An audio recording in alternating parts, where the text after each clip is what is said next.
you want to times 2 or times 4? We can do it times 4, yeah, because it'll get us to the next. Okay.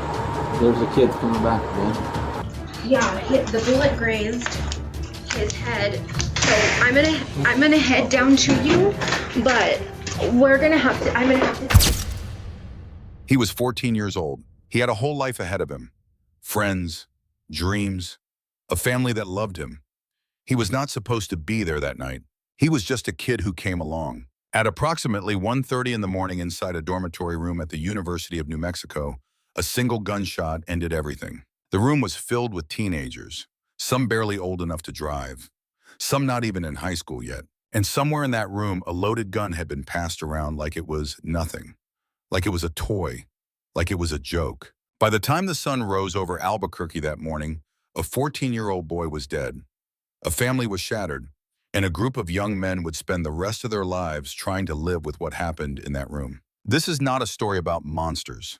This is a story about a single night, a night of bad decisions, one after another, each one building towards something no one could undo. This is the story of John Fuentes, 18 years old, the gun in his hand, and the boy who would never come home. Stay with me, because every detail matters. It was a Friday night in Albuquerque, New Mexico. The University of New Mexico sits in the heart of the city. Its red brick buildings familiar to anyone who has ever driven through central Albuquerque. The dormitories house hundreds of students, young people away from home for the first time figuring out who they are. That night, one of those dormitory rooms became the setting for something no parent ever imagines when they drop their child off at college. John Fuentes was 18 years old. By the standards of the law, he was an adult. By every other measure, he was still a teenager trying to find his place in the world. He had connections at UNM through friends who lived in the dorms. That night, he was there to hang out, to party, to be young. The group that gathered in that room was a mixed crowd. Some were college students, some were high schoolers, and at least one of them was just 14 years old. His name has been withheld from public records to protect him, but the people in that room knew him well.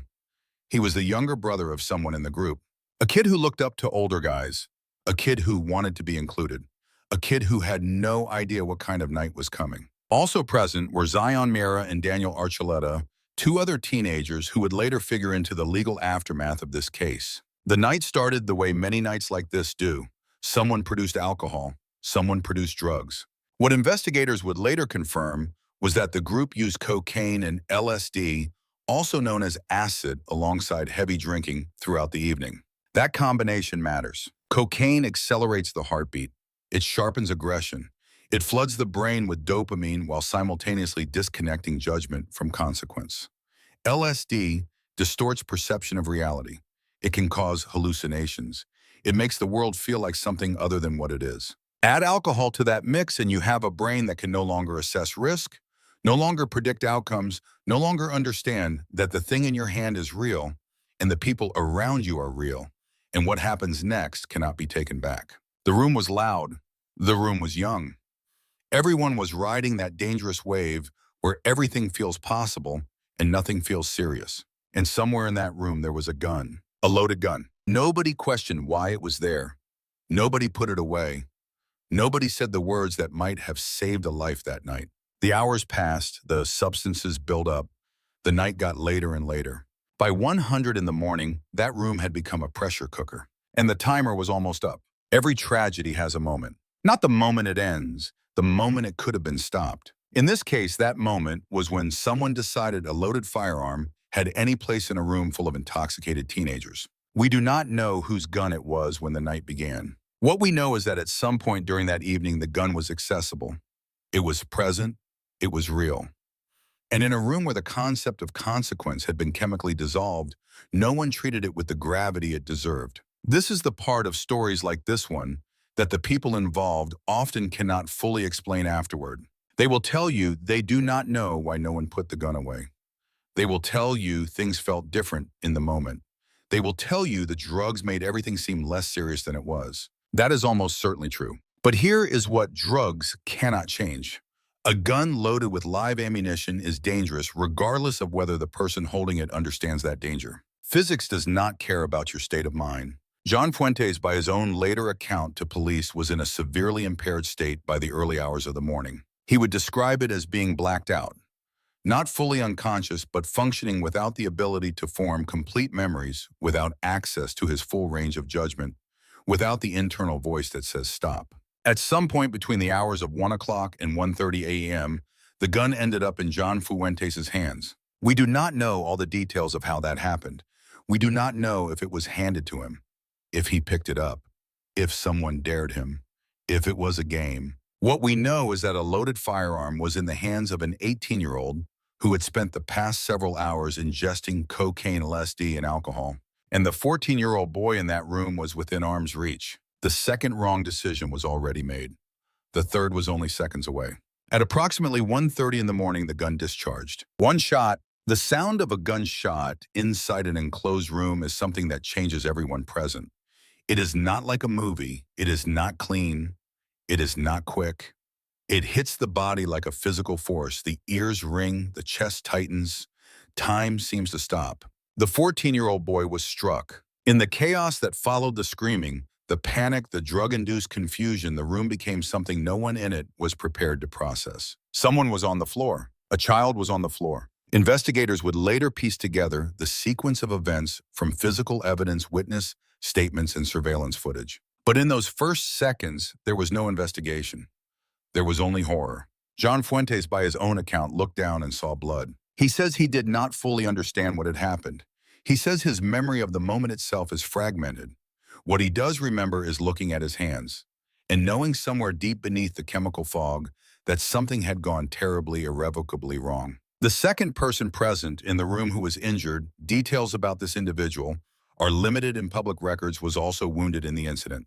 2 people had been shot. One of them would survive. One of them would not. What happened next tells us something about the state of John Fuentes' mind. He ran, not just out of the room, not just down the hall. He fled the building in a state of profound panic and disorientation, described by witnesses as being partially undressed, not wearing enough clothing to be outdoors in the early morning hours. He had been so impaired, so lost in the spiral of what had just happened, that he did not even stop to put his clothes on. He made his way to the roof of the building. Think about that for a moment. In the immediate aftermath of a shooting with a person down with blood on the floor, Fuentes climbed to the roof of the dormitory building. Whether he was hiding, whether he was disoriented, whether some part of him understood the gravity of what he had done and could not face coming down, investigators would later explore all of these questions. On that roof in the cold, early morning air, he was found to have injured his wrist. He had broken a window during his flight. The glass cut him. He was bleeding. Meanwhile, inside the dormitory and across the UNM campus, surveillance cameras were recording everything. University campuses are among the most heavily monitored environments in any city. Cameras cover entrances, exits, hallways, exterior walkways, and common areas. Every door swipe with a student ID is logged.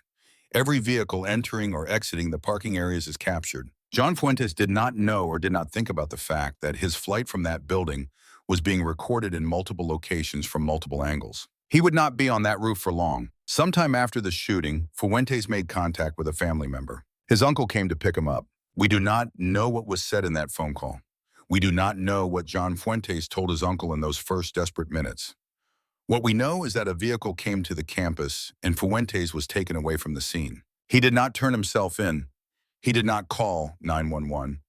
He did not stay to help the boy he had shot. He left. Back inside the dormitory, emergency services had been called. The 14-year-old boy was rushed to the hospital. The other wounded individual was also treated. But for the 14-year-old, the younger brother of someone in that room, the injuries were unsurvivable. He died. And somewhere across Albuquerque, John Fuentes was in a vehicle with his uncle bleeding from his wrist, with no idea that the person he had shot was already gone. Or maybe some part of him did know. Because the body keeps score even when the mind tries to run. Law enforcement moved quickly. Within hours of the shooting, investigators had identified John Fuentes as the primary suspect. The surveillance footage helped. Witness accounts helped. And the fact that Fuentes had been seen fleeing the building was documented in enough detail that locating him was a matter of time, not uncertainty. He was taken into custody and first transported to a hospital. The wrist injury sustained when he broke the window during his flight required medical attention. It was documented as part of the evidence record. Every wound on a suspect's body is cataloged. Every bruise, every cut, because those injuries tell part of the story. After receiving medical treatment, Fuentes was brought to the police station. He was 18 years old. He was coming down from a cocktail of cocaine, LSD, and alcohol. He was sitting under fluorescent lights in a small room with nowhere to go. The interrogation room is a designed environment. It is not designed for comfort. It is designed for pressure, not cruelty, but precision. The walls are plain. The chairs are hard. The table between the suspect and the detective creates a physical boundary that also functions as a psychological one. There is usually a camera in the corner, not hidden, visible, present, because the knowledge that everything is being recorded changes the calculus of a conversation. Detectives entered the room with what they already knew: surveillance footage, witness statements, physical evidence from the scene, the medical record of Fuentes' treated wrist. They did not lay all of this on the table at once. That is not how interrogations work. Skilled investigators build slowly. They let the suspect tell a story first. Then they introduce the pieces that contradict that story one by one. They watch how the suspect responds. They watch the eyes, the hands, the breathing. They watch where the hesitations appear. John Fuentes sat in that chair, and detectives began to ask him about his night. Where had he been?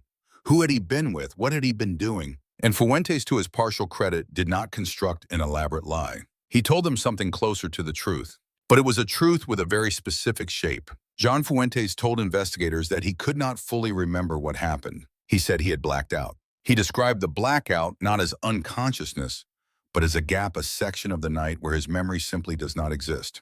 A stretch of time that his brain did not record because the substances in his system had disabled that function. He told them about the drugs, the alcohol, the combination. He told them things had gotten out of hand. And then he told them the part he did remember. He remembered holding the gun. He could not tell them exactly how it came to be in his hands. He could not tell them with certainty what he had been doing with it, but he remembered the gun, and he remembered what came after. He remembered seeing blood. That image, the blood of one had broken through the chemical fog. Even a brain severely impaired by drugs and alcohol could not process that sight without something registering. He told investigators he panicked. He described the feeling of not understanding what had happened, of knowing something was terribly wrong, but not being able to assemble the pieces into a clear picture. He confirmed that he had fled the building. He confirmed the roof, the broken window, the cut on his wrist. He confirmed that his uncle had come to get him. What he could not give them, or would not give them, was the moment of the shot itself. That moment lived in the gap, in the space where memory had been destroyed by drugs. Investigators listened to all of this with careful attention, because in an interrogation, what a person does not say is often as important as what they do say. Fuentes was not performing grief. He was not performing innocence. He appeared genuinely shattered, lost in a fog of guilt and confusion that investigators recognize as something real. But at some point in that room, a detective had to deliver a piece of information that would change the nature of everything. The 14-year-old boy had died, not injured, not recovering, gone. And the look on John Fuentes' face in that moment, that was not performance. That was collapse. He broke down completely. Because somewhere in the room that night, beyond all the drugs and the noise and the chaos, he had known that boy. The victim was the younger brother of his friend, a child he had seen at gatherings before, a child who had been in the room with him, a child who was 14 years old and who had never been given a chance to decide whether that night was worth the risk. John Fuentes wept, and the detectives let him, because the next phase of the investigation was already underway. By the time John Fuentes was sitting in that interrogation room, the investigation was already multi-pronged. This is how modern criminal investigations work. They are not linear. They do not happen one step at a time. They radiate outward from a central event, the shooting, and follow every thread simultaneously. Thread 1 was the physical evidence at the scene. The dormitory room had been secured as a crime scene within minutes of the first 911 call. Forensic technicians worked through the night documenting everything. They photographed the room from every angle. They measured distances. They collected the firearm. They collected shell casings. They collected biological material. A forensic examination of a shooting scene can tell investigators an extraordinary amount about what happened. The trajectory of a bullet, the distance between the shooter and the victim at the time of discharge, the position of the shooter's body based on spent casings and blood pattern analysis. All of this information was being collected and analyzed while John Fuentes was still in the interrogation room. Thread 2 was the surveillance footage. Campus security and city law enforcement began pulling footage from every camera on and around the UNM campus. This footage documented Fuentes' flight from the building. It documented his time on the roof. It documented the arrival and departure of the vehicle driven by his uncle. It gave investigators a timeline, not the version of events as told by a panicked, impaired 18-year-old, but the version recorded by machines that do not forget. Thread 3 was the witnesses. Everyone in that room that night became a witness. Statements were taken, accounts were compared. Where they overlapped, the picture became clearer. Where they conflicted, investigators dug deeper. It was through this process that the roles of Miera and Daniel Archuleta came into sharper focus. Both teenagers were identified as having been present in the room. Both were identified as having taken actions after the shooting that went beyond simply running away in panic. Investigators determined that evidence had been tampered with. The specific details of what Miera and Archuleta did in the immediate aftermath of the shooting formed the basis of the charges that would later be filed against them. They had not pulled the trigger, but they had not let the truth survive untouched either. Thread 4 was the toxicology. Blood samples taken from Fuentes after his arrest were submitted for toxicological analysis. The results confirmed what he had told investigators: cocaine, LSD, and alcohol were present in his system at the time of his arrest. Given the timeline between the shooting and the blood draw, the levels present at the time of the incident would have been higher, significantly higher. This toxicology report would become an important piece of evidence in understanding the events of that night, not as an excuse, not as a defense, but as a factual component of what had actually happened in that room. As the days following the shooting turned into weeks, the case against all three individuals, John Fuentes, Zion Miera, and Daniel Archuleta, was assembled piece by piece, each thread of the investigation woven to the next. And what they collectively formed was a clear, if deeply tragic, picture of one terrible night. The legal system moves at its own pace, faster than most people expect in serious cases, slower than families of victims can bear. In the case of John Fuentes, the charges reflected the gravity of what had occurred. Fuentes faced charges including homicide in connection with the death of the 14-year-old. The specific degree and framing of those charges were shaped by the circumstances, the drug use, the age of the victim, the presence of others in the room, and the events that followed the shooting. In New Mexico, as in most states, homicide charges carry significant mandatory minimums. When the victim is a child, when the circumstances involve weapons and controlled dangerous substances, courts do not treat these cases lightly. The legal process involved multiple hearings, bail considerations, evidence disclosures, witness testimonies, the kind of slow procedural machinery that turns a single terrible night into years of courtroom proceedings. Zion Miera faced charges related to evidence tampering and possession of controlled dangerous substances. Evidence tampering in legal terms means knowingly altering, destroying, or concealing physical evidence with the intent to impair its availability in an official investigation. In plain language, you saw what happened, and instead of letting the truth come out, you tried to hide it. That is not a passive act. That is a choice made in the immediate aftermath of a child's death. Daniel Archuleta faced similar charges, evidence destruction, and drug-related offenses. The sentences handed down in this case reflected the spectrum of culpability that existed among the three individuals. John Fuentes, as the person whose hand held the gun, received the most severe consequence. The specific sentence handed down in his case represented years, significant years of incarceration, along with the weight of a conviction that would follow him far beyond whatever time he served. Miera and Archuleta, having been convicted of lesser charges, received lesser but still meaningful sentences. Juvenile or young adult court proceedings added another layer of complexity given the ages involved. For the family of the victim, no sentence would ever be sufficient. There is no mathematical equation that balances a child's life against a number of years behind bars. The verdicts were read, the sentences were delivered, and the legal chapter of this story closed. But closing a chapter is not the same as ending a story. For everyone involved, for every family in that courtroom, the story continues every single day. This is the part of the story that requires the most careful attention. Because what happened in that interrogation room is not just a legal record. It is a window into something much more complex. John Fuentes, sitting in that chair, did not behave like a calculated criminal. That distinction matters not for the purposes of sympathy, but for the purposes of understanding. There are people who commit acts of violence and feel nothing, who sit in interrogation rooms and perform emotions strategically, who calculate what to admit and what to deny based on what they believe investigators can prove. Fuentes did not fit that profile. His breakdown upon learning of the victim's death was assessed by investigators as genuine. The level of distress he displayed went beyond what most people can sustain as performance. Grief of that magnitude, sudden explosive collapsing, is a physiological response as much as an emotional one. It is hard to fake convincingly, and Fuentes was not convincing anyone. He was simply devastated.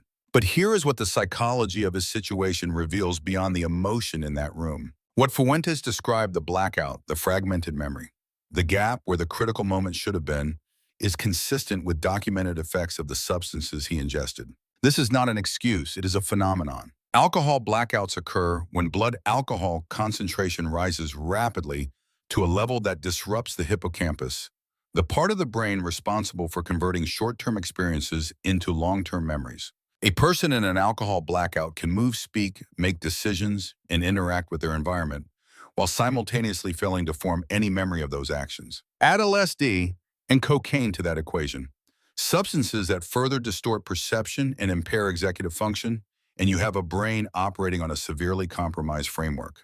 The Fuentes who picked up that gun was not the Fuentes who woke up that morning. He was a fragmented version of himself running on impulse and chemistry with no access to the judgment that might have saved everyone in that room. But here is the critical counterpoint. The drugs did not bring the gun into the room. A person or people made the decision to have a firearm present in an environment where heavy drug use was occurring. That decision was made before anyone was impaired, or at minimum before the impairment reached its peak. At some point, someone who could still think clearly enough to think it aloud or created the conditions for what happened. The psychology of young male social groups is well documented. Studies on adolescent and young adult male behavior consistently show that in group settings, risk tolerance increases, social pressure to appear bold or indifferent to danger rises, and the presence of substances removes the final inhibitory circuits that would otherwise prevent catastrophic decisions. This is not unique to John Fuentes. This is a pattern that investigators,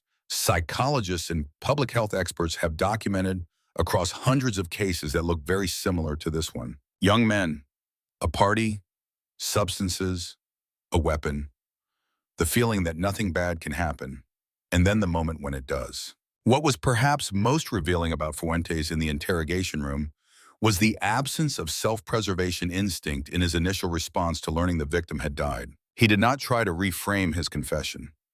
He did not immediately call for a lawyer. He did not begin building a narrative. He collapsed. For a psychological evaluator, that collapse tells a specific story. It tells you that somewhere beneath the impairment, beneath the panic, beneath the flight response, John Fuentes had enough of a moral framework to understand the magnitude of what had happened. The tragedy is not that he lacked conscience. The tragedy is that by the time his conscience had the chance to matter, it was already too late. His name has been protected. That is the right thing to do. He was a child. He deserves the dignity of privacy in the most painful chapter of his family's life. But the absence of his name does not mean the absence of his story. He was 14 years old. Think about what 14 looks like. The awkwardness of it. The longing to belong.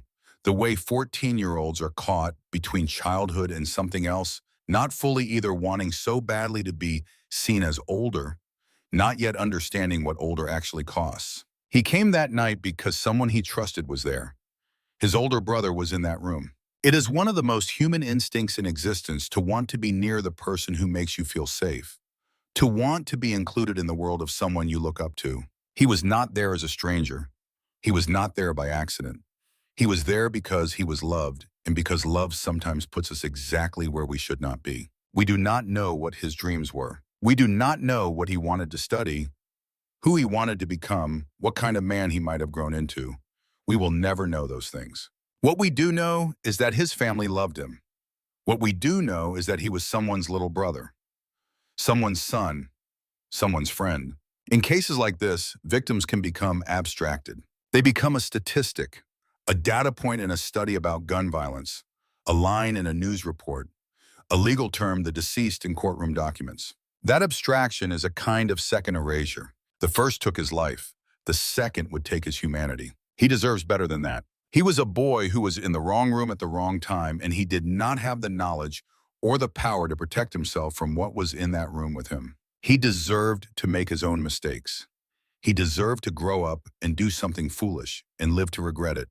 He deserved the ordinary graces of a life lived long enough to learn from. He did not get any of that. And for his family, for his parents, his brother, everyone who knew him and loved him, the loss is not a story that ends. It lives in every holiday, every birthday, every time they see a young man his age and think about who he might have become. Grief of this kind does not diminish. It changes shape. It learns to coexist with daily life, but it never leaves. If you are watching this and you have a younger sibling, a cousin, a neighbor kid who looks up to you, this is the part of the story meant for you. The people in that room that night were not strangers to him. He trusted them. That trust did not protect him. This is the hardest part to write, because extracting lessons from a tragedy risks making it seem like the tragedy was worth it, like something good can justify something terrible. It cannot. Nothing that comes from analyzing this case brings a 14-year-old boy back to life. Nothing makes the loss acceptable. But the only alternative to examining what happened is allowing it to happen again. And it will happen again. It is happening somewhere right now. So let us talk honestly about what this case reveals. The first thing it reveals is that firearms in youth social environments are a catastrophic risk. This is not a political statement. This is a pattern documented across thousands of cases. When a gun is introduced into an environment where young people are drinking or using drugs, the probability of an accidental or impulsive shooting rises dramatically. Not because young people are bad, because young people, and especially young people who are intoxicated, are not equipped physiologically or emotionally to be responsible for a weapon designed to end life. The gun in that dormitory room was not there for protection. It was there because someone thought having it was interesting, or impressive, or cool. And that judgment, the judgment that a loaded firearm is a cool thing to have at a party, costs lives at a rate that should be impossible to ignore. The second thing this case reveals is the catastrophic intersection of drugs and weapons. The United States has ongoing public health crises involving both substance use among young people and gun violence. When those two crises occupy the same room, the results are predictable to researchers, even if they feel shocking to everyone else. Cocaine impairs judgment. LSD distorts reality. Alcohol removes inhibition. None of those effects is subtle. None of them is hidden. We know exactly what these substances do to the human brain. And yet the culture surrounding their use often treats them as fun, harmless, a part of youth. John Fuentes did not decide to hurt anyone that night. That distinction does not change the outcome. But it does change what we need to talk about when we talk about prevention. The third thing this case reveals is the weight of silence in a crisis. When that gun went off, there were multiple people in that room. In the seconds and minutes that followed, choices were made. Some of those choices were made in pure panic, and that is understandable. But some of those choices, the evidence tampering, the concealment, were made with enough consciousness to constitute intent. When we cover for each other in the aftermath of harm, we do not protect our friends. We protect the harm itself. We allow it to continue. We allow the truth to become a version of the truth that serves no one, least of all the person who was hurt. The fourth thing this case reveals is about presence. The 14-year-old was there because he was connected to people in that room. Someone brought him in, someone vouched for him, someone made him feel like being there was safe. Every older person who is around younger people carries a responsibility, not just legally, morally. When someone younger trusts you enough to follow you somewhere, you are holding something precious. You are holding the assumption that they are going to be okay because you are there. That is a weight that should never be treated as nothing. One night, one gun, one decision, or maybe a dozen decisions, each one small enough to seem manageable on its own, and a family lost a child they will never stop mourning. John Fuentes will carry what happened in that room for the rest of his life. Not just the legal sentence, the internal one. The kind that does not expire. The kind that wakes you up at 3 in the morning for decades. Miera and Daniel Archuleta will carry their own versions of that weight. The knowledge that when the truth needed them most, they tried to bury it. And the family of a 14-year-old boy will carry something none of them signed up for. Something no family should ever have to carry. Here is the question this case leaves behind. Not who is guilty. The courts answered that. The question is, what would it have taken to stop this? How many steps back do you have to go to find the moment where a different decision would have changed everything? Was it the moment the gun entered the room? Was it the moment the drugs were passed around?